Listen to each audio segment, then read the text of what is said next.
I love the Power Glove. It's so bad.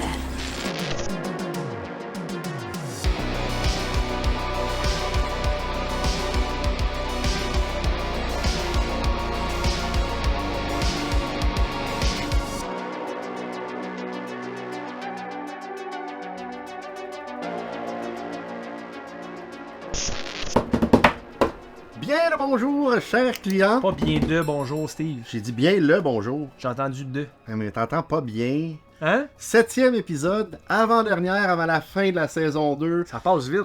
Écoute, j'ai hâte de parler de plein de trucs et de voir nos arrivages, de voir nos retours. J'ai pas hâte de voir le gérant, mais bon. Et j'ai surtout hâte de parler avec Dominique Cousineau-Benoît. Qu'est-ce qu'il va nous parler, Stéphane? Là? Il va nous parler de son fan-film Halloween Stocks 2. Pour ceux qui l'ont vu, vous savez que c'est de la grosse qualité ce que Dominique fait, puis il va nous parler un peu de la genèse de son projet, autant de Halloween Stocks 1 que 2 qui a paru il y a quelques mois seulement. C'est un des très bons fan-films. Tu sais, des fois, il y en a qui sont vraiment de la grosse boîte, là, mais ça, c'est assez solide. Cette semaine, nos amis Steve de Revue et Christophe nous parlent de l'année de l'horreur 2000. Je sais pas pourquoi j'ai un pressentiment que Steve de Revue va nous parler d'une marde, mais incroyable. Ah, ben c'est son genre, il aime ça des nanars quand même. Effectivement. Sinon, on déroute de l'horreur avec Guillaume, qui va nous parler de The Free Jack. J'ai jamais vu ça. Quand j'ai vu Mick Jagger sur une pochette, j'ai fait « Je passe mon tour Pas de vrai? » Ouais. Ah, ben le film, me semble, il est bon. En tout cas, oui. On va le savoir tantôt. Ouais. Moi, Children of the Corn, je suis rendu au 8 et au 9. Doit être fatigué. Là. Les deux derniers avant les deux vrais derniers qui sont des remakes et reboots. Hein? Tu vas comprendre plus tard. Ça fait 7 films que je comprends fuck all. Et moi, cette semaine, j'ai regardé un film de 1988 qui s'appelle The Dead Pit. J'ai aucune idée c'est quoi ça. Tu vas avoir une idée c'est quoi ça? Mais qu'est-ce que j'ai une idée qui est? C'est de la nourriture chez Anorak. On en a pas parlé la semaine passée, mais... Ben, on a roulé la pub, mais on n'a pas eu le temps d'en parler en entrée de show parce que l'hostie de gérant, ok? Anorak Brewpub, là... Hey, comment ça se fait que le commis Stéphane chante du rap en anglais? Who the fuck is Eminem? C'est au Québec, ici. Tu veux faire ton wannabe, tu le fais en français ou tu le fais pas pantoute. On va perdre notre commanditaire parce que tu leur fais honte, ou on va avoir l'Office de la langue française sur notre dos. Ben là, les Arrivals, go get the box and away le stock on the shelf. Est-ce qu'il fait référence à ta superbe prestation de karaoké de High Size Baby chez Anorak? Now that the party is jumping, with the bass kicked in the Vegas hot pumping, quick to the point, no fake. Oh, c'était quelque chose. Ben, c'est quand même cool. J'ai fait ce que je pouvais.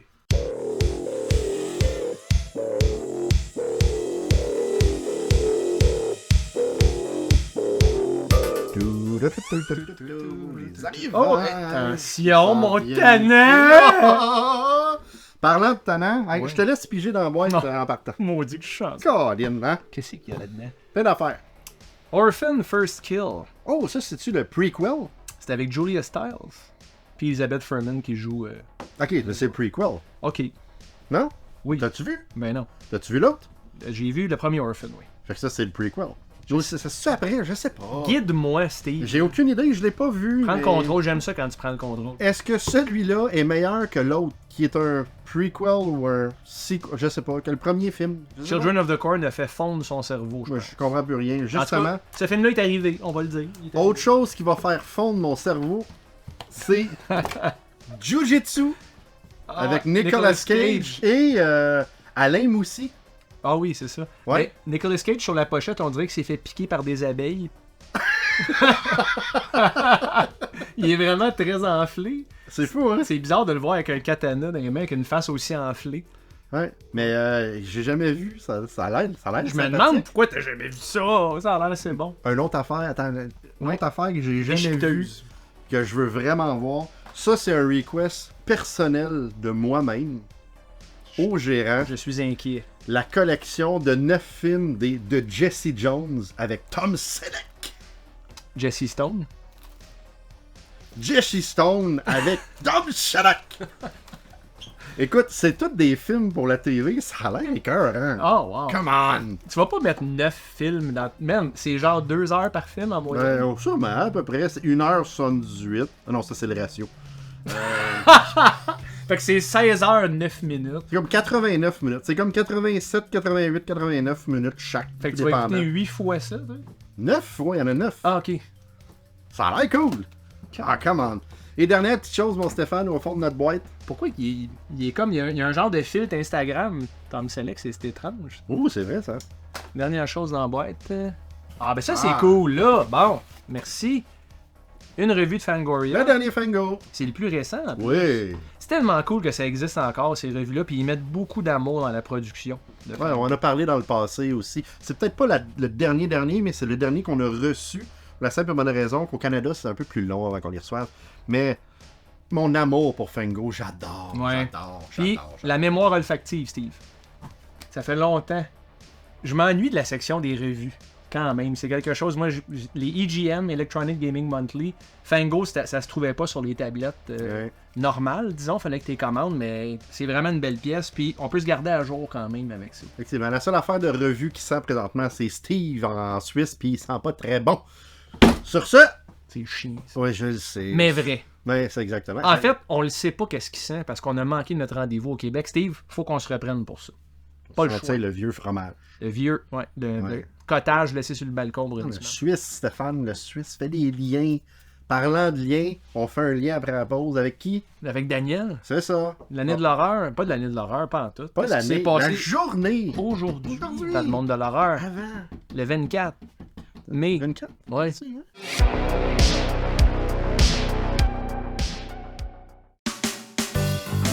Alors, mon Stéphane, qu'avons-nous dans les arrivages cette semaine? J'adore les arrivages, Steve. Comme d'habitude, un répondeur. On en a déjà un répondeur. Ah, pas ça, pas ça, pas ça. Ok, excuse-moi. Ben ça dépasse. On va le sortir, c'est gros. Un Sega Master System. La première. La cassette VHS du film à succès. Abonnez-vous à notre chaîne. Ah oui, il est donc. Ah,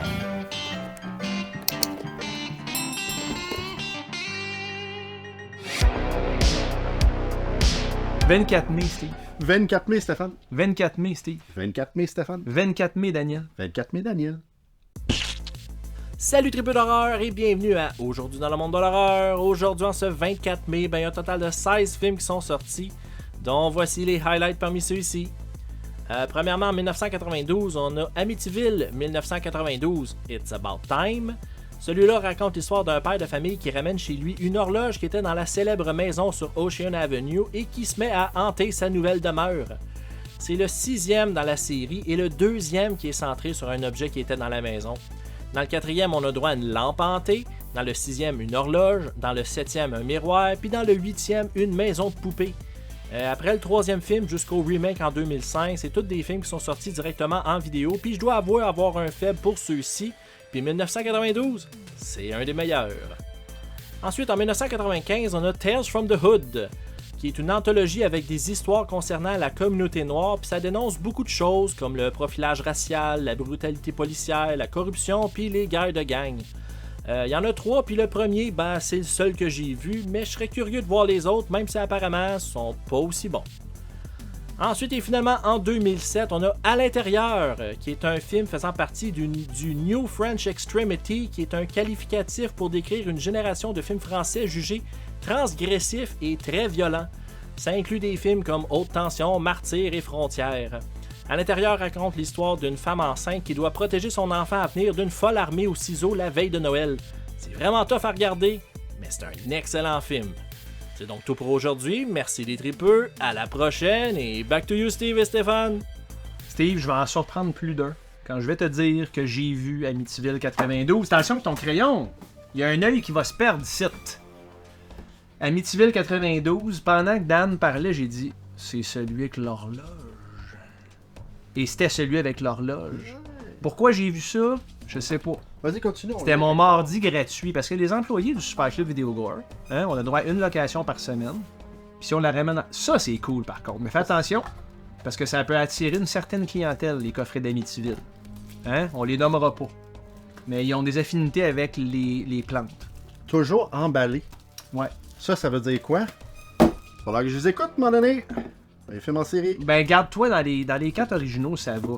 Puis, à l'intérieur, À l'intérieur. un film d'horreur français extrêmement difficile à regarder. C'est écœurant. C'est très bon. C'est vraiment bon. Pour moi, là, à l'intérieur, c'est meilleur que Haute Tension puis Martyr. Personnellement, Ouais. beaucoup Ben, plus apprécié. c'est un film qui est un petit peu plus traditionnel dans son exécution. On s'entend que c'est quand même... Je veux dire, stabber une femme enceinte avec des ciseaux, c'est pas traditionnel dans le sens pur du terme, mais Martyr, c'est un film très étrange dans son montage puis dans sa chronologie. Justement, t'en as parlé sur Horreur 360. toi. Oui, j'ai eu beaucoup de plaisir à parler avec Alec. D'ailleurs, je vous invite à visiter sa page puis écouter ses différents podcasts. J'ai parlé de Descent l'année passée et j'ai parlé de Martyr là, il y a quelques mois seulement. Mais à l'intérieur, c'est un film à voir une fois pour moi. C'est un film qui est difficile à regarder quand même. Ah, mais ça fait longtemps, j'aimerais ça le réécouter parce que ma mémoire. Mémoire de marre. C'est comme je l'écouterais pour la première fois. Tales from the Hood, malheureusement, je pense pas que je l'ai vu. Non, c'est un film que j'ai entendu souvent parler quand même. Ouais. Puis c'est un film des 90s. Fait que je me dis que ça serait peut-être le fun pour toi un jour. Effectivement. Ouais. Bientôt. Bon. Mais après la pause, Ouais. où est-ce qu'on s'en va faire? Ouais, dans les On s'en- 2000. Ouais, ouais. Ouais. 2000. Steve. Christophe. Bon. Chers clients du Super Club Vidéo Gore, vous pouvez maintenant vous procurer le tout nouveau Blu-ray de la première saison de l'émission Sur la route de l'horreur. Rejoignez-les pour des voyages mémorables sur les lieux de tournage de films emblématiques, en plus de visiter des conventions d'horreur extraordinaires, tout en vous offrant des entrevues exclusives avec les légendes de l'industrie. La première saison de Sur la route de l'horreur, c'est 12 épisodes taillés sur mesure par des fans d'horreur pour les fans d'horreur. Rendez-vous au surlaroutedel'horreur.com pour plus d'informations. Donc, Stéphane, j'ai eu la superbe idée de dire à Steve, choisis un film en 2000, Steve de revue. Il aurait pu prendre American Psycho, plein d'autres films, il a pris Blood Camp. Blood Camp. Le premier de 14 films. Ah! 14! J'ai jamais entendu parler du premier, mais c'est inverse, c'est Camp Blood, qui est le nom du camp Crystal Lake. Ouais, mais le film s'appelle Blood Camp. Ça a-tu un lien?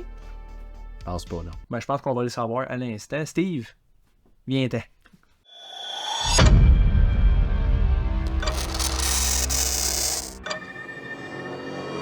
Vous m'avez demandé, messieurs, un film de l'an 2000. Je vous offre donc un film de l'an 2000. Par contre, je vous dis tout de suite que ce film-là a été fait avec le même souci du détail et qualité d'image que la télé communautaire nous offrait en 1986. Moi, j'ai jamais fait de promesse à personne sur la qualité du film. Ça vous apprendra à me laisser faire ce que je veux. Donc, voici de l'an 2000, Camp Blood. Il y a des réalisateurs qui ont véritablement une vision et une histoire à raconter. Ensuite, il y a Brad Sykes, le réalisateur de Camp Blood. Hey Brad, j'ai à peu près 8,60 en petit change, là. Ça te tente-tu de faire un film? Don't give me that, you stupid son of a bitch! I'll fucking run your ass off the fucking road! Là où plusieurs ont échoué avant lui, Brad réussit à sortir un film. Le mec réussit à pomper plus ou moins toutes les idées que la franchise Vendredi 13 a eues dans les années 80 et le fait sans aucune gêne. Parce que Camp Blood, à quelque part, ok, c'est l'histoire de gens qui marchent dans la forêt, qui mangent dans la forêt, qui fument dans la forêt, qui fourrent dans la forêt et qui se font tuer dans la forêt. Il y a un clown aussi, faut le spécifier, le tueur du film est un clown. Et quand je parle de clown, je suis extrêmement généreux parce qu'on parle ici probablement d'un des potes de Brad Sykes qui avait assez d'argent pour s'acheter un masque de clown chez Walmart et qui est devenu le clown dans le film.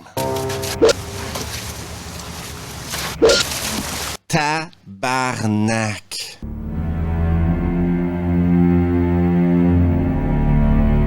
Une machette? Ça, c'est une machette. Bonne nouvelle pour tout le monde, le film ne dure que 73 minutes. Je vais vous l'avouer, par contre, ce sera pas les 73 minutes les plus courtes de votre vie.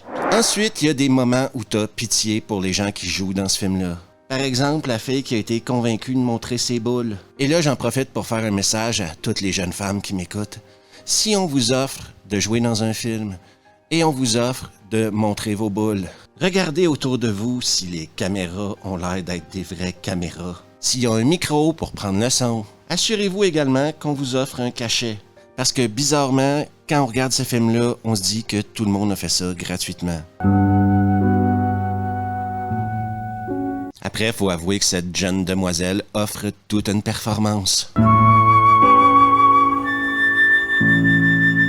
J'aimerais également souligner à Steve, fan de films en série, qu'il existe un box de Camp Blood. Plus de 10 épisodes, Steve, t'imagines les heures et les heures de plaisir que tu pourrais avoir. Ce film plaira clairement aux gens qui aiment le So Bad It's Good, ou en français, les nanars. Et quand je veux dire va leur plaire à ces gens-là, c'est pas tout à fait juste. Ils vont en rire. Effectivement, on parle selon moi ici d'un énorme nanar. Et c'est la seule raison que ça existe, d'après moi, la série de films Camp Blood.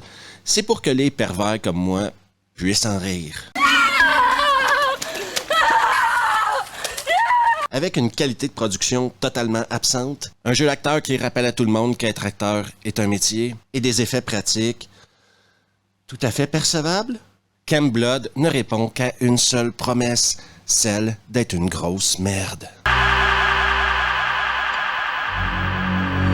Genre de film que tu pourrais me recommander pour regarder-moi ça, hein? Et que ça a l'air mauvais. Heureusement, Steve le regardait à ma place. Steve, merci.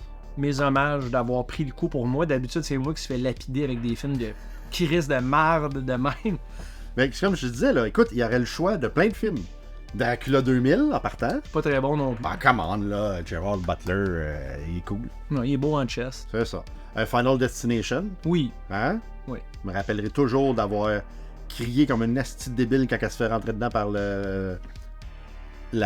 pas l'ambulance. L'autobus. Ça sert à embarquer du monde Ouais. dans le même état, mais bon. Ginger Snaps en 2000 Ginger aussi. Snaps. American Psycho, je l'ai parlé tantôt. What Lies Beneath. Ça, je connais pas. Vu ça? Non. Harrison Ford, Michelle Pfeiffer. Quand T'as jamais vu ce ça film-là? me dit de quoi, là? Ça, c'est un film là que je suis rentré. J'ai adoré ça. Ça m'a fait penser à un vieux Hitchcock.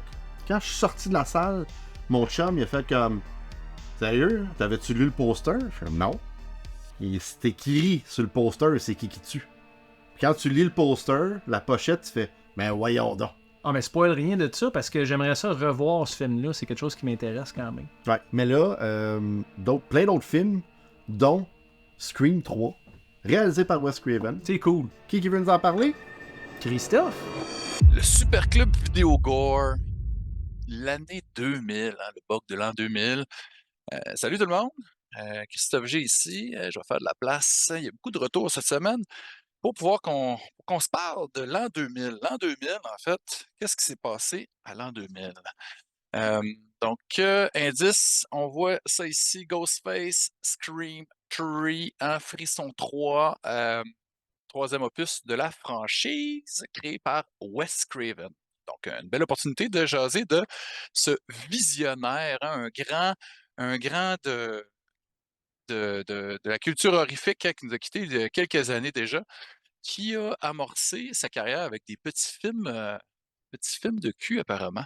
Mais le film qu'on veut discuter en premier, c'est Last House on the Left, la dernière maison sur la gauche, qui est aussi, s'il n'y avait pas eu ça, c'est comme un peu le premier Freddy versus Jason. Tu sais, quand on pense que Sean Cunningham, hein, le papa de Jason, était producteur hein, sur Last House on the Left, un rape revenge complètement sadique, qui est devenu quand même une franchise. Hein. Il y a eu un remake il y a quelques années dont la fin n'accote absolument pas l'original. Une autre franchise que Wes Craven a contribué, qui a créé en fait le visage de la peur, la colline des yeux en fait, qui est aussi connu sur son titre original, The Hills of Eyes, hein, qui a eu deux films réalisés par Wes Craven lui-même. Hein. Le deuxième, j'ai pas encore vu, mais aussi avec Michael Berryman, qui est apparemment absolument pourri. Il y a eu Alexandre Aja qui a réalisé un film, un deuxième aussi dans les années 2000. Il a fait quelques téléfilms. Hein, Summer of Fear, l'été de la peur avec Linda Blair, qu'on connaît pour L'Exorciste. Deadly Blessing, ça c'est quand même assez cool. Un film qui se passe donc, chez les Amish. Premier film avec Michael Berryman. Un des premiers films, sinon le premier film de Sharon Stone. Dans Swamp Thing, qui est aussi une franchise. Hein. Il y a eu un deuxième volet, il y a eu une série télé adaptée d'une bande dessinée iconique de chez DC. Invitation to Hell. C'est aussi un téléfilm de Wes Craven. Évidemment, on le connaît comme étant le papa de Freddy Krueger. Ça c'est indéniable. Cette franchise-là, en plus, Wes Craven a pu coécrire le troisième volet ainsi que réaliser le 7e à nouveau de retour avec Wes Craven New Nightmares qui il reste pas beaucoup de temps, mais je trouvais que c'est vraiment un coup de génie euh, d'avoir été dans l'autodérision, autoréférence. Tu sais, ça prédestinait Scream de plusieurs années. Sinon, Chiller, un autre téléfilm. Il y a beaucoup de téléfilms dans sa carrière.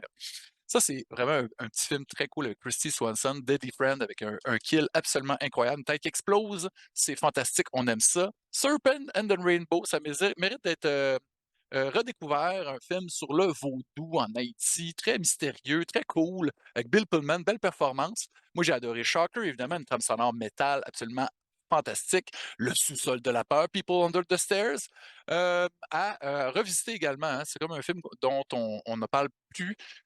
Scream, on en a parlé. Quand même, ça a tout changé dans les années 90. Ça a ramené Slasher en avant, signé par David Arquette, qui était à Fantasia il y a quelques années. Donc, il a réalisé les 1, 2, 3, 4, quand même. Hein? Tu sais, c'est rare qu'un réalisateur veut poursuivre dans la même franchise. Euh, Music of the Heart, hein, avec Meryl Streep. Ça, c'est pas un film d'horreur tout. Je l'ai jamais écouté, mais je voulais l'avoir dans ma collection. Cursed, Christina Ricci, qui est pas très bon. Red Eye, c'est quand même bien ficelé. Moi, j'avais bien aimé, là, avec Cillian Murphy. Et finalement, son dernier film, I Saw to Take, était un peu un wannabe Freddy, pas très réussi, mais pour vrai, un type qui a réussi à lancer des franchises dans les années 70, 80, 90, 3 ou 4 franchises complètement, ça s'est jamais vu. Donc, paix à ton âme, dors bien, Wes, on t'oubliera jamais. Wes Craven a marqué le genre de l'horreur depuis Last House on the Left et Nightmare on Elm Street. On s'entend, c'est un film qui a mis une étampe sur une décennie complète. Il y a souvent le débat, Stéphane, Craven ou Carpenter? Carpenter. Je ne sais pas. J'ai à peine hésité en plus. Je sais pas, il faudrait... Si on prend chaque... Il y a une affaire, donc. Toutes les films Ton de name tag est à Craven- l'envers. Ah! Tous les films de Craven, la plupart ont été plus rentables pour les studios que les films de Carpenter. Carpenter, à part Halloween, se sont tous plantés. The Thing, Jack Burton, de la merde. Mais les films sont très bons. Craven a ramené plus de sous. Mais là, si tu mets les deux à côté de l'autre, puis tu prends, mettons, les 5 meilleurs de Carpenter, les 5 meilleurs de Craven, on aurait un bon débat là-dessus. C'est quand même intéressant ce que tu dis. Ouais. Moi, je dis Carpenter parce que They Live, j'adore ça. En partant. The Thing, c'est sûr que c'est un bon film que toi t'aimes un peu moins. C'est un slow burn, un film d'intrigue également. Parmi les meilleurs effets pratiques de tous les temps. Halloween 78, on en a tellement parlé. Que dire de plus? Mais Craven, il a réalisé le premier Nightmare on Elm Street qui est pas mon préféré de la franchise. Puis il a fait Wes Craven's New Nightmare que j'ai pas aimé. Ah, j'avais aimé ça. Ah. Anyway, après la pause, Dominique Cousineau-Benoît qui vient nous parler de Halloween Stocks 2. Stocks 2. C'est pour ça qu'il y a un S. C'est pas Stack, c'est Stocks, vu qu'il y en a 2. À tantôt, Dominique.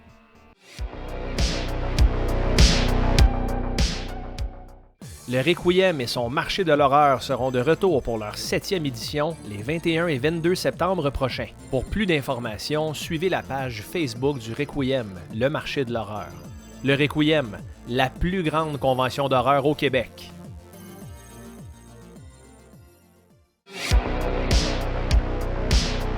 Steve, à notre ancien show, le Chevalier du démon du midi, paix à son âme, on s'ennuie de toi.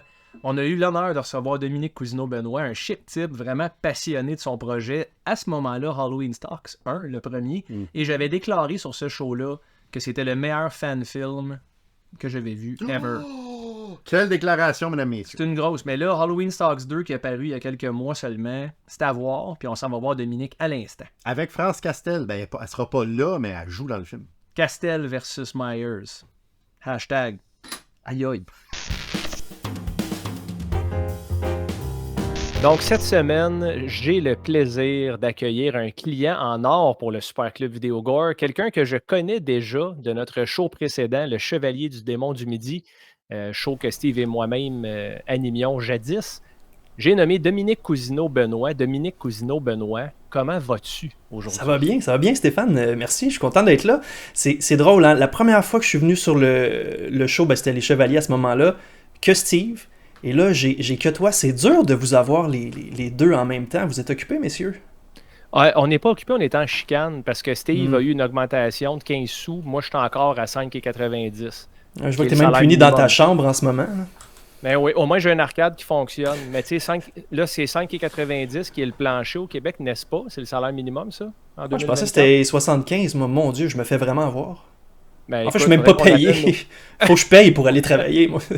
Justement, Dominique, t'es même pas payé. La raison pourquoi tu es là, en fait, c'est que tu es un passionné, entre autres, de Michael Myers et de l'univers Halloween de John Carpenter. Et tu as réalisé, non un, mais 2 fan-films. Le premier, Halloween Stocks, qui est paru le 13 janvier 2023. Est-ce que tu peux parler un peu de tes projets, en fait, de Halloween Stocks, le premier, puis où est-ce que c'est rendu aujourd'hui? Écoute, le tout premier, c'est juste né de l'idée que je voulais aller explorer c'était quoi le cinéma d'horreur. Je voulais aller développer mes skills de cinéaste dans ce genre-là. Et je me suis dit, tant qu'à faire l'exercice, autant aller le faire sur un terrain où j'ai envie de m'amuser. J'aime ce personnage-là, j'aime cette franchise-là. J'avais un masque que tu vois derrière moi, ultra cool, avec lequel aller jouer. Fait que tu sais, je suis juste allé jouer avec des amis dans le bois pendant 4 nuits. Écoute, ça a donné un film de 14 minutes qui a tellement pogné sur YouTube là, pour quelqu'un qui n'est pas connu du tout. Hein, les mots-clés Halloween, fanfilm, là, ça a vraiment été le début de quelque chose. Ça fait quoi, 16 mois? On est en mai, fait qu'à peu près 16 mois que c'est en ligne, puis on a franchi les 155 ou 156 000 visionnements. Fait que ça, très très cool. Je me souviens, moi, que quand le premier film, justement le 13 janvier 2023, est finalement tombé en ligne, après avoir travaillé là-dessus non-stop pendant à peu près 4 mois, le vide intérieur que j'ai ressenti fait que j'ai enchaîné sur un deuxième. Tu sais, l'envie d'en faire un deuxième, c'est sûr, elle était là, parce que le plaisir de faire le premier, c'est sûr, c'était incroyable. Il n'y a rien qui se compare à ça dans ma carrière à ce jour. Mais le deuxième m'a servi à me relever de ce deuil-là que je devais faire d'avoir fini ce projet-là. Mais ça fait que ce film-là, que j'allais tourner à l'automne suivant, pour profiter des belles couleurs automnales de dehors, ben, au lieu d'écrire le deuxième en à peu près une semaine comme j'avais fait avec le premier, j'ai pris à peu près 5-6 mois pour développer l'histoire du deuxième. Et tout ce que j'ai fait, je veux dire, de bien dans le premier, j'ai voulu amener ça plus loin dans le second, en plus de m'entourer de plus de gens pour faire vraiment un film à la Hollywood avec les moyens du bord. Là. C'est complètement autofinancé, mais j'ai été chercher une 50aine de personnes qui m'ont aidé. On a tourné dans 5 maisons différentes, dont 4 maisons, c'était des gens que je connaissais pas. Juste aller cogner à leur porte. « Salut, je fais un film, ça a l'air beau chez vous. » Les gens m'ont fait confiance. J'ai eu France Castel dans mon film, avec qui j'avais déjà travaillé sur un projet corpo. Elle s'est souvenue de moi. Fait que quand je l'ai approchée avec l'idée, elle a trouvé ça cool. Elle a apprécié la qualité de la démarche, là, la débrouillardise derrière ça. Elle a pris le temps de lire le texte, du moins les scènes que je voulais lui faire jouer. Puis une fois qu'elle a dit oui, elle s'est même investie. Là, elle m'a demandé de lui créer un backstory pour son personnage. Fait que j'ai écrit un backstory pour Madame Riley. De vrai quand même. Hein? Puis elle était bonne dans le film. Là, tu l'as vu, je sais pas ça fait combien de temps, mais Christy est bonne dans son rôle. Là. On l'avait pendant 2 heures sur le plateau, ce qui est quand même assez rapide, là, 2 ou 3 heures pour tourner tous ses plans. Mais elle est tellement talentueuse, elle rehausse la qualité des scènes dans lesquelles elle joue. Là, c'est des scènes qui sont d'ailleurs très intenses. C'est des scènes où Michael Myers n'est pas, mais ce sont mes scènes favorites en fait dans le film, vu l'intensité de ces scènes-là.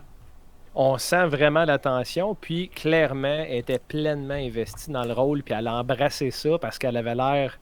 était très authentique, je trouve, dans sa livraison, dans sa peur, dans son angoisse, dans son questionnement aussi. Qu'est-ce qui se passe? Es-tu correct? C'était vraiment bien, ça. Puis d'ailleurs, Dominique, on a essayé très brièvement de faire trender le hashtag France Castel versus Michael Myers. Oui, c'est vrai, j'avais oublié. Ça a-tu donné quelque chose, ça? C'est pas mort encore. Absolument rien. Non, absolument rien. Hein? À part nous divertir, par contre. Oui. Horreur Québec en a quand même parlé un peu. Il y a quand même 2-3 plateformes là, qui ont souligné que France Castel avait participé à non seulement un projet d'horreur au Québec, mais oui, en ce film sens, d'Halloween. Moi, je voulais dire le hashtag qu'on a créé. Moi, après ça, je regardais s'il y avait des mentions. faisons trender le hashtag. J'étais déçu que non, parce que Ouais. c'est tellement hot comme croisement d'univers quand même. Je pense qu'il est trop long. Il est juste trop long, ce hashtag-là. Les gens, là, s'il faut qu'ils tapent plus que 10 touches, là, C'est ça pareil, hein. c'est ça. Ben écoute, c'était extraordinaire. Puis Halloween Stocks 2, combien de temps ton runtime de Halloween Stocks 2? Le premier durait 14 minutes 20, le second dure 24 minutes 50. Fait que quand même Mettons, plus long. Puis, Vraiment? mais en fait, c'est un peu le double. Tu sais, c'est pas le double quand tu regardes les runtime, mais le premier, quand tu enlèves les génériques de début et de fin, c'était 10 minutes et demie, à peu près. Puis le second, si tu enlèves les génériques de début et de fin, c'est 22 minutes 40, je pense. Fait que c'est même un petit peu plus que le double en termes de temps d'histoire. Mettons, toi, en termes d'expérience versus Halloween Stocks et Halloween Stocks 2, c'est quoi, mettons, qu'est-ce que ça représente 10 minutes de film de plus en termes de charge de travail? Ben, étonnamment, c'est 2 fois plus long, mais ce film-là a représenté 10 fois plus de travail. Parce que là, on n'allait pas tourner dans une maison, une seule, chez un ami que je connaissais. Là. J'avais 5 maisons, 5 lieux différents, beaucoup de matériel à déménager d'une place à l'autre. Tu l'as vu, là, spoiler alert. On a une scène finale qui se passe dans une cabane, dans un arbre. Ben, il a fallu qu'on construise l'échelle pour permettre d'accéder à cette cabane-là, parce que tout ce qu'on avait, c'était un escalier en bois autour du tronc derrière. Puis je ne pouvais pas raconter mon histoire comme ça. Les scènes dans la maison, à un moment donné, de Shape émerge d'un salon, puis il vient comme séparer la mère et son enfant dans la cuisine. Il traverse des portes françaises. Ces portes françaises-là n'existaient pas. Fait que j'ai acheté sur Kijiji des portes françaises qu'on a peinturées, qu'on a temporairement installées, parce que c'était juste une seule grande pièce, mais moi j'avais ces besoins-là narratifs. Fait que tu sais, je suis allé all-in, comme t'imagines pas, là. J'ai juste pas dormi pendant 6 mois. J'imagine il y a une chose qui m'a vraiment fait écarquiller des yeux, la quantité de Easter eggs, Dominique, que tu as inséré dans Halloween Stocks 2. Tu me dis le chiffre il y a quelques semaines, mais combien c'est à peu près? Là? Écoute, j'oublie le chiffre, là, mais je pense que ça oscille autour d'une 50aine. Beaucoup d'Easter eggs qui sont liés à la franchise Halloween, mais quelques-uns aussi en lien avec d'autres films qui ont marqué mon enfance ou cette époque-là. J'ai un Easter egg super le fun de Jurassic Park. J'ai plein d'Easter eggs liés à Home Alone, qui est quand même des petits clins d'œil à ce film-là. J'ai un Easter egg à Aliens aussi. J'ai été touché plein de choses, mais tu sais, c'est un film fait avec amour, qui est une lettre d'amour pour la franchise. Je voulais le faire du mieux que je pouvais. Je voulais que ce soit une expérience unique pour les gens qui le visionnent. Tu sais, je voulais que l'histoire elle-même t'embarque, qu'il y ait une tension, mais que ce soit le genre de film que tu as envie de regarder et re-regarder, parce qu'à chaque fois, tu vas trouver quelque chose de nouveau. Tu vas spotter quelque chose de nouveau. Ah! Tu sais, le meme de Leonardo DiCaprio, là. J'ai envie que les gens fassent ça en regardant mon deuxième Halloween Stocks. Ben justement, tu parles des gens qui regardent le deuxième Halloween Stocks. Dominique, présentement, qu'en est-il? Qu'est-ce qu'on peut faire pour voir ce film-là maintenant? Ça va être difficile parce que, crois-le ou non, ce fan-film-là, quand même très humble, là, était en ligne depuis le 15 mars, a été en ligne pendant 6 semaines. Durant ces 6 semaines-là, je crois qu'il est allé chercher dans les 30 000 visionnements, ce qui était quand même un bon départ. Mais le film est venu aux oreilles de Trancas Film, qui possède les droits de la série Halloween en Californie. Et des fan-films d'Halloween, là, il y en a si c'est pas des centaines, c'est des milliers sur YouTube. Ça fait une quinzaine d'années que ça roule. Il y a plein de franchises qui font des fan-films, là, qui amènent des jeunes gens à faire des fan-films, que ce soit Vendredi 13, Star Wars, Star Trek, il y en a plein. Halloween, j'ai toujours pensé que c'était celle qui était la plus accueillante, qui soutenait et encourageait le plus leurs fans. Mais depuis 4 ou 5 ans, le niveau de qualité de certains fan-films augmente beaucoup. Fait que même si le phénomène est là depuis longtemps, les fan-films qui ont un look plus hollywoodien, ça c'est peut-être un petit peu plus récent. Et là, on dirait que Trancas Film, je sais pas s'ils se sentent menacés, si on leur fait ombrage par rapport aux prochains projets qui viennent, mais on dirait qu'ils ne voient pas ces fan-films-là comme étant des lettres d'amour, mais plutôt comme si on voulait s'enrichir un peu sur le dos de cette propriété intellectuelle-là, ce qui est évidemment une chose qu'on ne peut pas faire parce qu'on n'a pas les droits là-dessus, mais je pense que leur sens de s'enrichir est plus large que monétaire. Ils voient ça comme si on allait se faire un nom en bâtissant notre carrière sur leur propriété intellectuelle. Donc, ils ont retiré le film de YouTube, en fait, il y a maintenant 4 semaines. Sur le coup, ça a été tout un choc. Je suis encore à essayer de détripatouiller tout ça, voir qu'est-ce que je fais. Est-ce que je réussis à le faire réinstaurer? Est-ce que je lui trouve une nouvelle maison? Parce qu'en ce moment, je suis en contact très courtois, heureusement, avec Trancas Film, avec en fait un des producteurs seniors vice-présidents, là, le big shot là-bas, avec qui je dialogue et j'essaie de voir s'il y a un terrain d'entente possible. Donc, est-ce que ça va donner quelque chose? Je ne sais pas. Mais il y a toujours un silver lining dans toute situation. Ils me connaissent. Et voilà, la discussion est ouverte, puis je dois dire, tes 2 films, Dominique, puis le deuxième, par-dessus toute attente, est encore meilleur que le premier. La qualité de la production, puis l'essence même. Moi, j'avais dit du premier Halloween Stocks que c'était le meilleur fan-film de Halloween que j'avais vu ever, et je maintiens ça jusqu'au deuxième, qui est maintenant, selon moi, le meilleur fan-film de Halloween ever. Donc, félicitations pour ça. J'ai eu à faire ça, là. Ah, puis ça paraît. Puis comme tu dis, c'est une lettre d'amour. Puis merci, parce que les gens qui travaillent dans des clubs vidéo comme le Commis Steph puis le Commis Steve, on adore ces produits-là. Mm-hmm. Je l'ai regardé 2 fois, ton fan-film. Puis tu sais, on a un attention span plus court qu'avant, n'est-ce pas, en 2024. On dirait Absolument. que c'est omniprésent, là, ce sentiment-là. Mais j'ai quand même pris le temps de bien le regarder les 2 fois. Merci pour l'hommage à Jason Lives, d'ailleurs. c'est tellement mon drôle. préféré. Ouais, mais ça, c'est un produit du temps, puis c'est juste parfait. Mm-hmm. Puis Dominique, j'ai espoir, que le dialogue que tu as ouvert va mener quelque part pour toi, parce que tu as beaucoup de talent. Puis tu J'aimerais bien mérites ça. et aussi, on parle de produits du temps. Si je t'amène demain matin au Super Club Vidéo Gore, tu rentres, tu ouvres les portes, t'es le premier client. On est en 1993. Vers quelle section tu te diriges? Puis c'est quoi le genre de film que tu loues? En 93, j'avais ou j'allais avoir 7 ans. À ce moment-là, je pense que j'étais peut-être moins familier avec les différents genres. C'était les pochettes. Tu sais, à l'époque, là, tu rentrais là, les pochettes étaient vraiment bien montrées dans leurs espèces de petits par-dessus en plastique, là. Malgré ça, je pense qu'à l'époque, je me dirigeais quand même beaucoup dans la petite section horreur carrée, là. Il manquait juste des portes fermées pour que ce soit l'autre section, mais dans le fond du club, tu avais cette section-là fermée. Puis je me souviens, Eaten Alive, par exemple, la pochette m'attirait beaucoup. Mes parents n'ont jamais voulu me louer ça. Mais des trucs comme ça. Les trucs trash, c'est ce qui m'attirait le plus. Trash horreur, mettons, là. J'étais passionné par ça, mais sinon, évidemment, tous mes classiques d'enfance, là, Jurassic Park, avant qu'on me l'achète, j'ai dû le faire louer à mes parents 14 fois. Tout ce qui était grandiose. Je passais des heures. En fait, je voulais y aller, même pas pour louer quoi que ce soit, juste pour être là. J'aimais tellement cette ambiance-là. Ouais, c'est intouchable, l'ambiance des clubs vidéo. Puis d'ailleurs, c'est pour ça qu'en 2024, il y a une effervescence comme jamais des clubs vidéo, n'est-ce pas? Du moins, c'est ce que le gérant nous dit. Donc, c'est un privilège pour nous, Dominique, de t'avoir comme client. Merci encore beaucoup d'être passé. Puis d'ailleurs, pour les gens qui s'intéressent, là, comme vous savez, le Super Club Vidéo Gore, on a repris les lives. Le prochain live devrait être le 26 mai, donc 2 jours après l'apparition de cet épisode. Puis, si vous voulez laisser un commentaire, si vous avez des questions pour Dominique pourrait venir faire un tour, je suis convaincu, sur un live, puis il pourrait venir jaser avec vous, répondre à vos questions par rapport au fan-film, parce que c'est tout un univers, puis quelle lettre d'amour, encore une fois. Donc, Dominique, merci infiniment. Puis, après la pause, Steve est un très bon monteur, donc il va éditer ce parti-là, parce que je me souviens fuck all plus c'est qui. J'adore ça. Salut.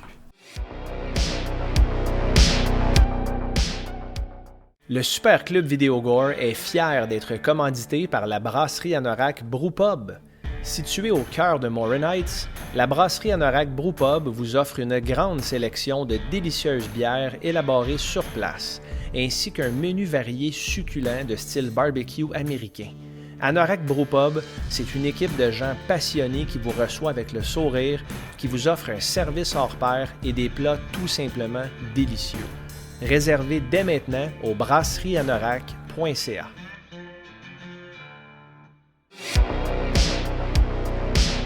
J'ai rien compris la semaine passée, Steve. Tu m'as parlé de 2 films de Children of the Corn, je t'ai fixé puis je commençais à saigner du nez. Cette semaine, t'en refais 2 encore. Ben oui, j'ai pas le choix. Là, c'est le 9 puis le 10? 9 et 10. Non, le 8 et 9. Ah, fuck. 8 et 9, qui sont les 2 derniers avant de tomber au remake puis au reboot. Puis Si Silence sur le plateau. À 3, 2, 1, et action! J'aimerais juste ça comprendre cette semaine. Ok, mais tu mets ça. Ouais. Moi, je me suis trompé. J'ai commencé par le Runaway qui est de 2018 avant d'écouter le 2011. Là, en l'écoutant, je me suis dit, hey, je me suis trompé, tu sais. Puis là, j'ai Tu t'es trompé en choisissant ça, oui. Ça dit, c'est une suite directe à Children of the Corn Genesis. J'ai fait, enfin, une suite directe. Puis là, je les ai écoutés en envers. Fait que je vais commencer par Genesis. Ok. Children of the Corn Genesis. Écoute ça. Réalisé par Joël Soisson, Sousson, je sais pas trop quoi. Mais il a fait 2 films de la série Prophétie, tu sais, avec Christopher Walken, on les a ici. Oui, t'aimes ça? Ouais. Et Pulse 2 et 3. Il a fait ça. Il a quand même fait des films, des suites de quelque chose de pas pire. Ça commence... Ok, là, faut que tu me suives, Stéphane. Ok. Ça commence avec Cole qui revient de l'armée. Cole, il s'appelle Cole. Le gars s'appelle Cole. Quand il revient de l'armée, et là, il y a des enfants qui jouent sur son terrain. Il rentre dans la maison, il trouve sa mère qui est debout dans un coin, puis qui tombe à terre. Je sais pas depuis quand qu'elle se tenait là. Son père mort avec des blédins dans les yeux. Et sa sœur morte aussi, qui est sa jeune sœur morte. Et là, il capote, il commence à avoir des flashbacks de la guerre. Get back!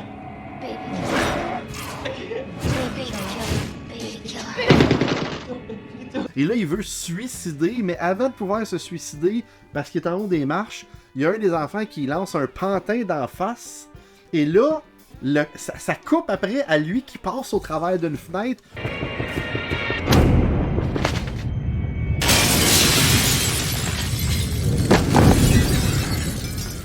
Aucune idée comment. Avec l'impact du pantin? Ouais, non, mais les marches, une fenêtre, ça, je sais pas comment que leur maison est faite, ça n'a aucun sens. Ils tombent à terre. Appeler l'architecte. Et ça, c'est l'intro du film. Et personnellement, je vois pas c'est quoi le rapport avec le reste. Ah ouais, c'est bizarre que ça soit pas cohérent, ces films-là. Eh oui, je sais. Le reste, ok, là, c'est un couple en char qui pogne une panne, sont en Arizona, en Californie. Fait qu'on est plus au Nebraska, là, dans le bout de Caitlin. On est plus là pantoute. Il y a une des actrices, l'actrice principale, elle a joué dans Hostel. Une des cute, là, dans Hostel. Oui. Il y en avait une coupe. Et là, il marche, il tombe à une maison parce qu'il veut l'appeler, parce que là, leur voiture a comme un problème avec. Il y a un vieux bonhomme weird qui a l'air d'être un preacher, qui parle d'église pas mal. Howdy. Qui veut pas les laisser rentrer. En fin de compte, il finit par les laisser rentrer parce qu'elle pète une coche. Et là, il s'assoit dans le salon, puis là, le chum, il s'en va dans la cuisine pour aller appeler un remorqueur, une remorqueuse, quelqu'un qui va venir les chercher. It's about 140 miles east of Victorville. No, Salt Valley. Et là, t'as la femme... J'espère qu'ils vont venir me chercher, moi aussi, là, je suis plus capable. La femme ukrainienne du gars qui a fait venir sur Internet... C'est pas des jokes, là. Il a commandé sur Internet. C'est une Ukrainienne qui commence à faire des avances. Là, elle se lève la jupe, puis elle se monte les seins, out of nowhere, au gars qui est au téléphone, puis le téléphone est comme... Je vais vous rappeler. Quand je vais vous rappeler, t'as besoin de quelqu'un... Anyway. En fin de compte, le remorqueur peut pas venir les chercher avant genre une semaine. Je sais pas ce qui se passe. Et ils disent, mais couchez ici, parce que demain, il y a le livreur qui va pouvoir vous ramener. OK. S'en vont dans la chambre. La fille a envie de pisser, mais il y a juste une toilette dehors. Fait que là, elle décide de sortir dehors pour aller pisser, puis là, elle voit une grange avec dedans des affaires sataniques, style d'église, et un enfant enfermé dans la grange.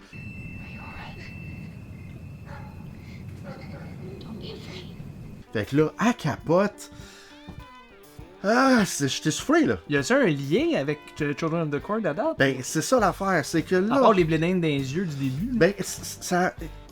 En fait, le preacher explique qu'il y a une graine dans une graine. Ah, mais ça, c'est mon cue. Bye. Il y a une graine dans une graine.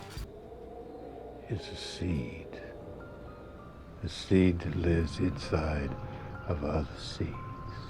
Il explique qu'il y a une graine dans une graine, comme que je disais à Stéphane. Il y a un terme pour ça, ça s'appelle du docking. Ouais, c'est ça. Allez pas voir sur Internet. Et que le petit garçon qui est dans la grange est comme... Il peut tout faire qu'est-ce qu'il veut. Fait que là, il leur fait faire des hallucinations. La fille, elle hallucine une femme qui se fait tuer dans un champ de maïs. Là, t'as un champ de maïs. Là, je me replace dans ce que tu dis. Là. Sérieusement, là, c'est du gros n'importe quoi. À la hauteur de la série. Là, à un moment donné, ils finissent par pogner le téléphone, appeler la police. Ah. La police arrive, un gars tout seul. Hey! Hello! What the hell is wrong with you? Look over here, damn it! Il commence à checker. Ils sont en dedans, puis ils gueulent. Yeah! Ils sont pas capables d'ouvrir la porte, la police n'entend rien. Hello! Puis à un moment donné, out of nowhere,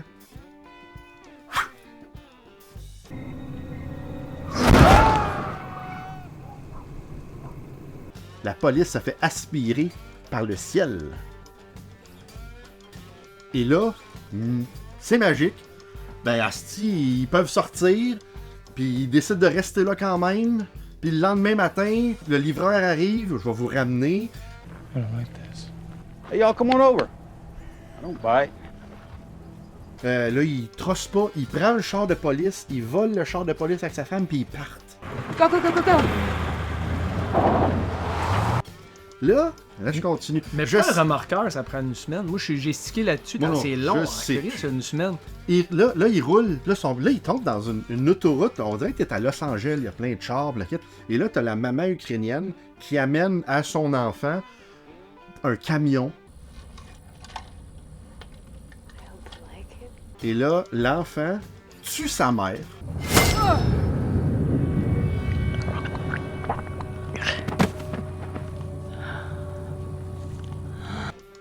Et commence à jouer avec le camion.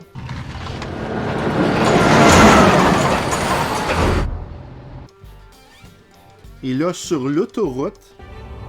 Oh my god, Tim, look out! Oh my god, ah!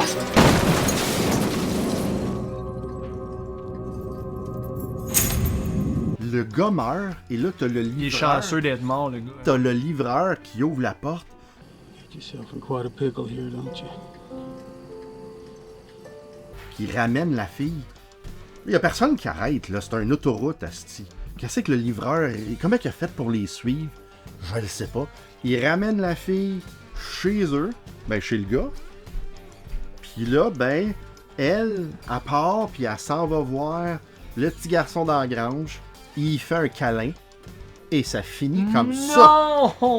Non, attends, en fait, c'est une erreur. Ça finit pas comme ça. Ah. Durant le générique... Oui, je veux dire oui, c'est fini. Ben, tu vois le policier retomber. Du ciel. Arc. Ça, c'était le premier film. Oh, il a pas fini en plus.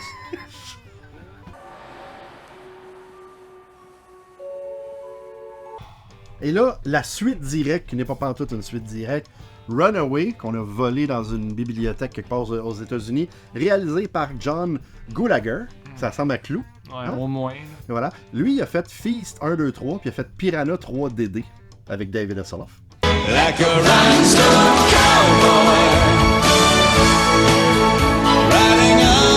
cowboy, c'est supposé être une suite directe. Ça n'est pas une suite directe, pantoute. C'est l'histoire d'une fille enceinte qui décide de mettre le feu dans un champ. Là, tu te dis, ok, peut-être que c'est la même personnage que Genesis. Ah, mais c'est pas la même actrice, pas en tout. L'une est brune, elle est blonde. Qui se pousse, puis à un moment donné, elle s'endort au volant. Elle sort du char, elle accouche elle-même. You can have him! You can have him! You can have him! You can have him! Puis là, ça tombe 13 ans plus tard. Et là, tu vois deux enfants. En fin de compte, c'est pas deux enfants, c'est elle qui a juste l'air trop jeune avec son gars de 13 ans. Qui cherche une job, ils se promènent de motel à une place. Mais ils sont dans un motel et il y a comme une hooker à côté qui est en train de fourrer, qui sort, puis elle voit le jeune kid, elle flash ses boules. Fuck! God damn it! Fucker! Ah, ça a l'air mieux que l'autre à date, bizarrement. Écoute, Là, elle finit par se trouver une job dans un garage. Puis elle finit par perdre sa job parce qu'elle veut pas coucher avec le boss. Oh my god, no, get out of here. What the hell's wrong with you? Mais bon, là, elle commence à avoir plein de flashbacks d'enfants.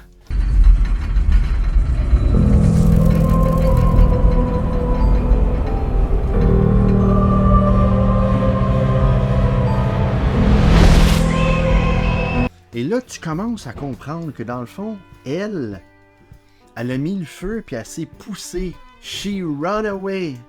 Ouais, elle est partie. Fait que là, les enfants commencent à revenir pour essayer de la pogner puis de la tuer. Elle veut inscrire son fils à l'école et la directrice d'école en a rien à colisser de son fils. Elle est super chiante, bête, gna gna gna. Are you telling me that if I don't have a real home, I can't put my kid in your school? I don't make the rules, Miss Clausen. Il y a beaucoup de scènes dans un restaurant dans ce film-là. Et t'as une serveuse qui est genre super chiante avec ses clients. Elle fait exprès pour le colisser du café. Well, thank you, Krusty, looking out for my job security. No, you're a real sweetheart. Yeah, you crazy bitch, you burn me! You burn the hell out of me, God!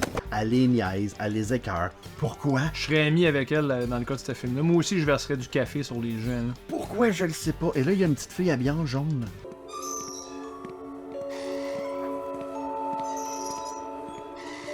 La petite fille habillée en jaune qui commence à tuer tout le monde. Elle tue là un gros fermier.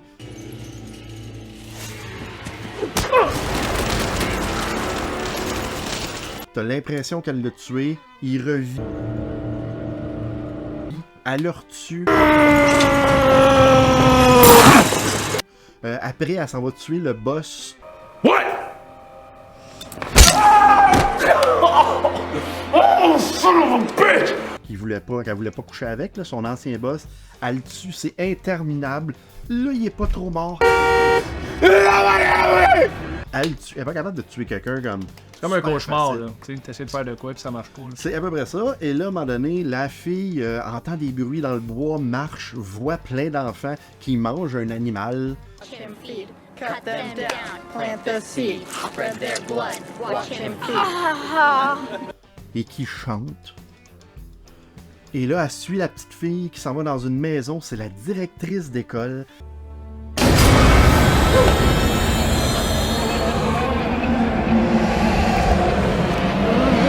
Pas des chats. Et là, Stéphane, on se rend compte que tout ça n'est que... Non. Pas un rêve. Ah, ben presque. Tu coules en français à l'école quand tu fais ça. Il n'y a pas de petite fille, c'est la fille elle-même qui tue du monde. Puis là, tu te rends compte que la serveuse du restaurant est dans le coup.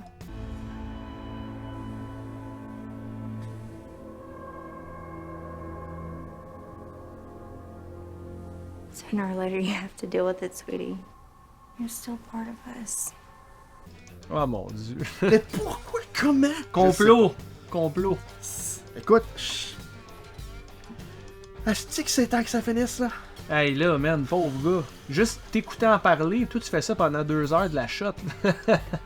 Steve. Ah, je sais pas. Regarde. Stéphane, je vais te regarder ça, moi, cette semaine. On va parler d'un film de 1989 qui s'appelle The Dead Pit.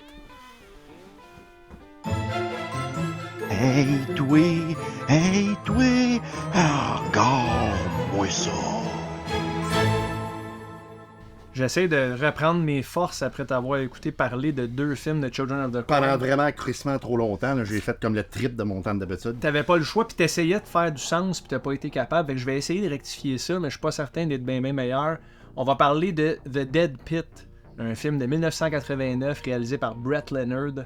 C'est l'histoire de Jane Doe, une femme amnésique, en très petite tenue, en sous-vêtements, qui se fait asiler parce qu'elle se rappelle plus de grand-chose.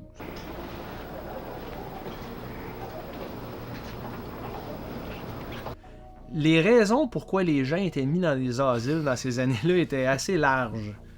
Pas besoin... Ah, je me rappelle plus d'hier. Mets la chemise, puis ferme ta gueule, prends des médicaments. Cette femme-là est perdue. Elle a l'air totalement saine et normale, mais elle se souvient plus de son passé. Puis elle fait des cauchemars.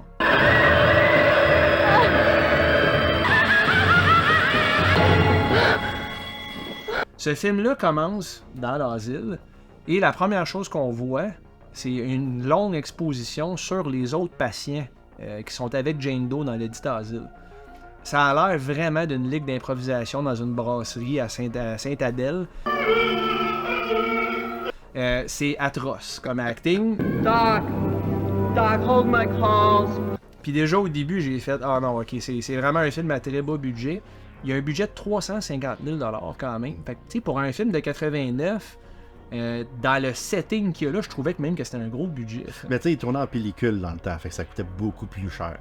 Ça, c'est des trucs de réalisateurs que je ne savais pas, puis c'était intéressant. La seule affaire. Ça, en passant, Dead Pit, c'est toi qui te l'es auto-infligé. Moi, j'ai aucune idée c'est quoi ce film-là. C'est toi qui as dit « Je vais écouter Dead Pit ». Ça me tente. Écoute, c'est un film qui m'a toujours intrigué. Je trouve que le titre est parfait. Puis en fait, le Dead Pit comme tel, mais ça fait référence à un trou sous l'asile dans lequel a été enterré et tué Dr. Ramsey. I can't cover up for you any longer, Colin. Whatever you're doing to them has to stop! Are you going to stop me, Gerald?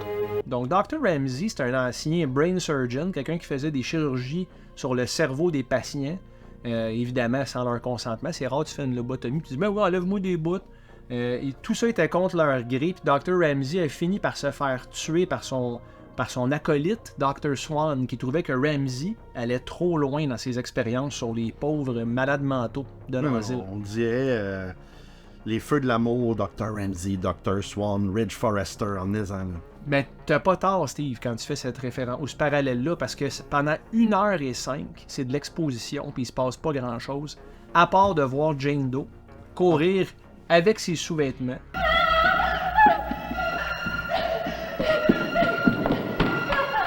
Dans les corridors de l'asile au ralenti. On a quand même des belles shots qui fit avec les années 80, de l'over-sexualisation non nécessaire, mais ça faisait partie un peu du move des films d'horreur des années 80, puis il faut savoir qu'on s'en marque là-dedans. Puis c'est ce genre de film-là que j'avais le goût de voir. Je voulais voir du gore, je voulais voir du frontal un peu. Il y en a, mais pas trop, puis c'est parfait de même. C'est pas comme dans Nurse 3D. Nurse 3D, c'était que du frontal, puis c'était inutile. Là, c'était à sa place dans ce type de film-là. Oh. Puis je trouve que Dead Pit a vraiment une saveur de film d'horreur des années 80 à bas budget. Fait que jusque-là, ça va. La première heure, c'est slow en tabarnak. Le film dure 1h40. À partir d'1h05, ça devient un hostie de shit show. Et c'est tant mieux. Quand je dis un shit show, c'est dans le meilleur sens du terme. Oh. Donc, Jane Doe se fait amie avec un autre patient de l'asile qui est par hasard un expert des explosifs. Ouais. Et un extrêmement mauvais acteur. OK? À un certain moment, il essaie de s'évader de l'asile, puis il se fait maîtriser en se faisant mettre doucement la main sur la clavicule.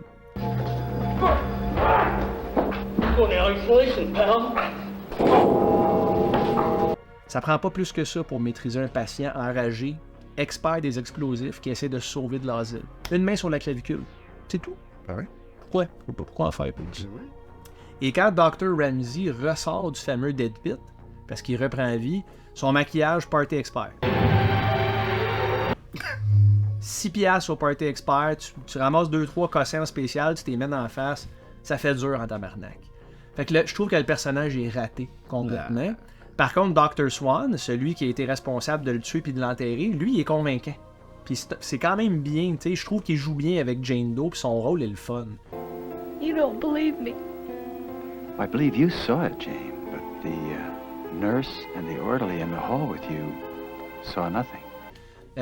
Justement, Dr. Swan, il y a une scène en particulier où est-ce que Dr. Ramsey finit par l'attraper et il ouvre le crâne, puis là, les effets pratiques sont à leur paroxysme dans le film, mon Steve.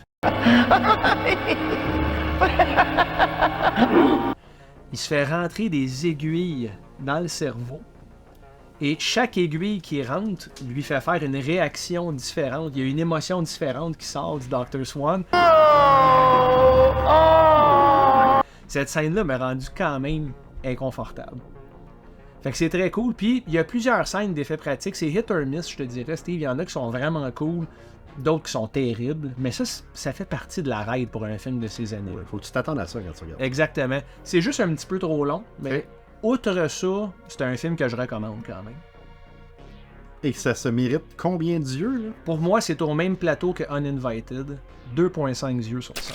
Pas pire, d'abord. Parfaitement honnête. Malgré qu'il est trop long, puis la première heure et demie, c'est pas grand-chose. Mais le deuxième puis le troisième acte est excellent. Fait que vraiment, pour le genre de film que c'est, là, vous allez avoir du fun avec ça. Cool. Bon, ben merci Stéphane. Ben merci à toi, ça fait du bien, esti, une fois de temps en temps. Ben oui, c'est ça, pas péter ta coche comme moi. Est-ce que je vais péter ma coche en entendant Guillaume parler de Free Jack, par exemple? Chers clients du Super Club Vidéo Gore, si vous êtes passionné par l'horreur comme vos deux commis préférés, la chaîne YouTube Horreur FM est faite pour vous. Rejoignez l'animateur Daniel Leblanc pour ses critiques approfondies de films d'horreur de tout genre. Il parlera des films d'horreur les plus obscurs sans négliger les plus récentes sorties de notre genre cinématographique préféré. Vous aimez les top 10, les thématiques saisonnières, les critiques des pires navets de l'horreur et même les analyses des sacs de chips ou des ramen trop piquants? Abonnez-vous à Horreur FM dès maintenant. À la prochaine, les tripeurs!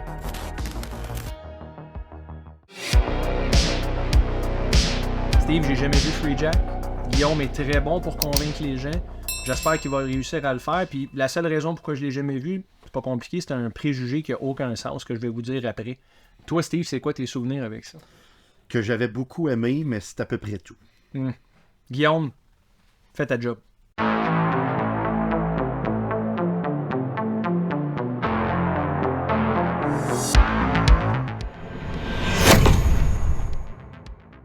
Ah bon, ça a l'air que je parle de Free Jack.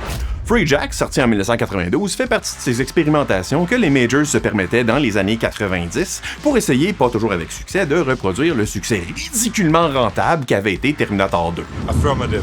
No. You gotta listen to the way people talk. Clairement, le public voulait des films d'action à propos de voyage dans le temps. Fait que le film raconte l'histoire d'Alex Furlong, probablement parent avec Edward Furlong, qui avait été destiné à leader la résistance dans un futur avant de tomber dans la drogue pis tout ça. Bon. Interprété par Emilio Estevez, qui est un jeune coureur automobile prometteur, mais qui meurt dans un accident pendant une course.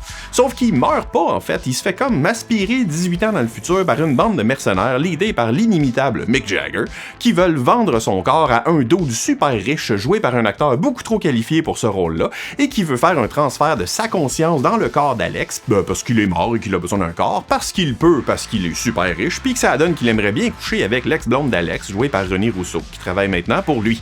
Fait que notre héros doit trouver une façon de survivre sans se faire pogner par Mick Jagger, qui n'aura donc pas la satisfaction de faire une passe de cash, de casser la gueule à un acteur oscarisé qui a l'air de se demander en esti comment il est passé de Silence of the Lambs l'année d'avant à ça, et de coucher avec son ex, qui est maintenant techniquement assez vieille pour être sa mère, mais franchement, ça paraît pas.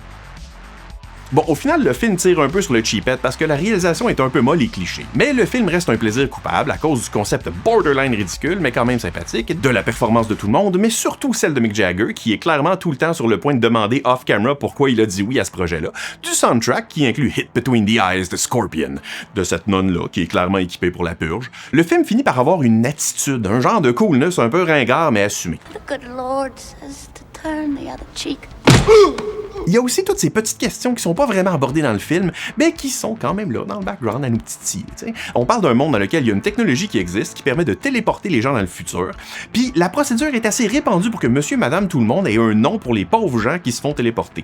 He's a free jack. Tout le monde a l'air de savoir c'est quoi un free jack. Me semble que les implications de ça sont pas assez explorées. Ça veut-tu dire que c'est courant? Il y en a combien des pauvres crétins de même qui se font piquer leur corps par semaine? Ou le fait que la conscience humaine peut être conservée pendant un certain temps après la mort dans un genre de buffer avant d'être mis dans un autre corps? Ou encore, comment le bad guy peut se dire que ça va être une super bonne idée romantique de dire à une fille qu'il a piqué le corps de son ex, de qui elle a fait le deuil il y a 18 ans pour flirter avec? Parce que je me mets dans ses souliers, là, pis moi je trouverais ça un petit peu creepy de coucher avec le cadavre de mon ex. Mais tu sais, bon, en même temps, ça peut être son kink, on juge pas. Ou pourquoi les chars dans les histoires futuristes de cette époque-là ont toujours l'air d'un suppositoire. Ou encore le fait que dans cette shot-là, René Rousseau fait clairement 7-8 pouces de plus qu'Emilio Estevez, alors que dans celle-là, c'est lui qui est plus grand qu'elle. T'sais, toutes ces questions-là qui me hantent la nuit quand j'ai de la misère à dormir. Stéphane, toi qui n'avais jamais vu de Free Jack, est-ce que Guillaume t'a convaincu de regarder un film avec Emilio Estevez, Anthony Hopkins, René Rousseau? Non, c'est Anthony Hopkins? Oui, Anthony Hopkins, René Rousseau, puis ben, le Mick Jagger, mais quand même, à vous. La seule raison pourquoi j'ai jamais loué ce film-là, c'est quand j'étais kid, j'avais une aversion pour les Rolling Stones. Pourquoi, je le sais pas, mais ça me tapait sa gosse. Puis quand j'ai vu Mick Jagger, mais là, la distribution est débile, puis ça a l'air vraiment d'un trip, ce film-là. Merci, Guillaume, comme d'habitude. Écoute, ça a l'air le fun. Oui, vraiment. Ça a un mood un peu comme Total Recall, je trouve. Allô, les petits amis commis pourris! Il est maintenant le temps d'aller répondre aux messages. Mais avant, voici une petite comptine pour vous. Oh, super club vidéo gourmand allant vous faire chier. Vous êtes tellement inutile que je vais vous congédier. Il y a longtemps que je vous méprise, jamais je vous augmenterai. Ah, il me semble que je l'entendais, cette comptine-là, en maternelle, mais elle était moins dégradante. Non, c'est ça, elle était plus le fun. Puis la personne qui la chantait, tu sais, la vieille madame de... Elle? Oui, elle. Les commis du Super Club Vidéogore, mes deux préférés. Des gars qui connaissent leur stock. Mais là, j'ai envie d'avoir une recommandation d'un film un petit peu moins connu, même un fan-film. Ben oui, c'est ça qui me tente. Avez-vous une recommandation d'un méchant bon fan-film? Mais là, Dominique Cousineau-Benoît est passé tantôt. T'écoutes pas l'émission, toi? Ouais, mais on est en retard, ça fait une semaine quand même. Ah oui, c'est vrai. Non, excuse, ça fait pas une semaine, c'était hier. C'est hier.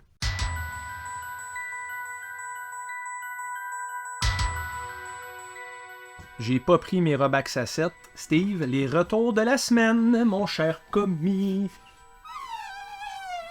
La balloune a des souffles. Oh, ça, Stéphane, tu m'as déjà parlé en bien de ce film-là. The Forgotten avec Julianne Moore. Ok, est-ce que t'as déjà vu The Forgotten? Ça fait très longtemps, je m'en rappelle pas. Ah, merci. T'es débloqué. Voilà. Je suis allé voir The Forgotten au cinéma, seul. Je faisais ça des fois, j'allais voir un film. Parce que. C'est fun. Oui, j'avais congé la semaine. Puis j'y allais, par exemple, l'après-midi. Ouais. Il y a moins de monde dans ce temps-là.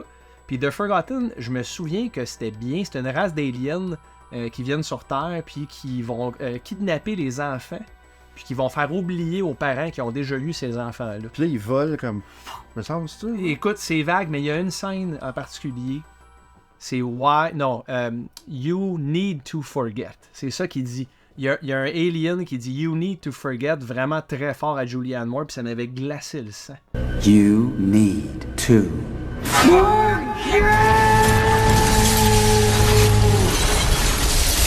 Cette scène-là m'a marqué quand même. C'est un film que je devrais revisiter parce que, à part cette scène-là, j'ai plus tant de souvenirs. Puis Julianne Moore est très bonne. Qui a réalisé ça? Joseph Robin. Je connais pas. Moi non plus. J'y retourne et oh! Ça! Oui. Ça, j'ai un souvenir de ça parce que dans la même été, à peu près dans le même temps, il sortait le film Stigmata et End of Days avec Arnold Schwarzenegger. Et dans End of Days, Gabriel Byrne et le diable, et dans Stigmata, ben, il combat le diable. Ouais. C'était comme... Vraiment, j'adore Gabriel Byrne. Oui. Je trouve que c'est un acteur écœurant. Très sous-estimé, on n'entend pas beaucoup parler. C'est fou. D'ailleurs, dans Héréditaire, il était bon. Effectivement. Usual T'as un Suspect. point là-dessus. Non, mais, en tout cas, un très bon film. Et le retour de Patricia Arquette au film d'horreur après Nightmare on Elm Street 3 de Dream Warriors, qu'elle a abandonné la franchise par la suite parce qu'elle voulait pas être cataloguée horreur. Puis elle revient dans Stigmate et elle livre une astique de bonne performance. Ah, c'était vraiment bon. Elle a une sœur aussi, Patricia Rosanna, qui a joué dans un film avec Jean-Claude Van Damme, Nowhere to Run. Elle a un frère qui s'appelle David Arquette également.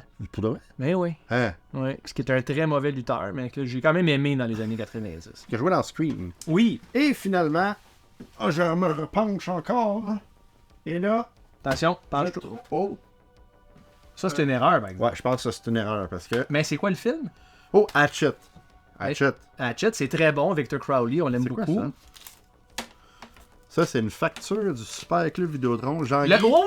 C'est quoi ce qu'il vient de dire? Mais tu l'as dit aussi le dernier épisode. Jean-Guy, tu t'es trompé. C'est pas ici, faut que tu ramènes ça. C'est l'autre place. Mais on va en parler pareil. Ce gars-là, il y a des frais de retard partout, man. C'est incroyable. C'est pour ça qu'il y a des frais de retard. Il ramène chez les choses. Hey, location 7 jours, ça fait un mois, là. Tiens, on va le mettre. Hatchet. Location 7 jours, excellent concept de nos compétiteurs. Qu'est-ce que ça a fait? Ils ont fermé les tabarnaks. Wow, bonne idée, 7 jours. Qu'est-ce que tu penses qui arrive, man? Ton bill de retard, à un moment donné, il monte, là. Le monde, après 7 jours, ils le prennent pour acquis, là. C'est mon film maintenant, ça marche pas de même. Ici, là, il y a des règles. OK, là? OK, Pierre-Carl? Tu m'entends-tu? Tu m'entends-tu, Pierre-Carl? Très bon Hatchet, par exemple. Attends, mais c'est-tu Hatchet ou Hatchet 3, ça, là? Même affaire. Il y a comme 3 scratchs. Ouais, mais c'est parce que c'est le nombre de victimes qui cache ça. Ok. On a de l'air poche. C'est déjà la fin. Hein? C'est pas parce qu'on est congédié, non. C'est juste parce qu'on arrive à la fin du shift. Merci à vous, chers clients, d'être là chaque semaine au rendez-vous. Sans vous, le club fermerait ses portes, c'est certain. Le gérant a raison, ça ne sert pas à grand-chose. Suivez-nous sur Facebook, YouTube, Instagram, TikTok. Oh oui. Et sur Twitch également. Et, des fois, on est au Anorak. C'est vrai. On mange, on chante. Stéphane chante. Moi, j'essaie. Ça c'est très rare. On a chanté l'autre. Ouais, on a chanté. On a chanté quoi? T'as chanté Les Cowboys fringants. Ah oui, c'est vrai. Avec Alec de Horreur François. Ben oui, on le salue d'ailleurs. Puis on vous salue, on vous aime. Et à dans 2 semaines. Salut! Merci.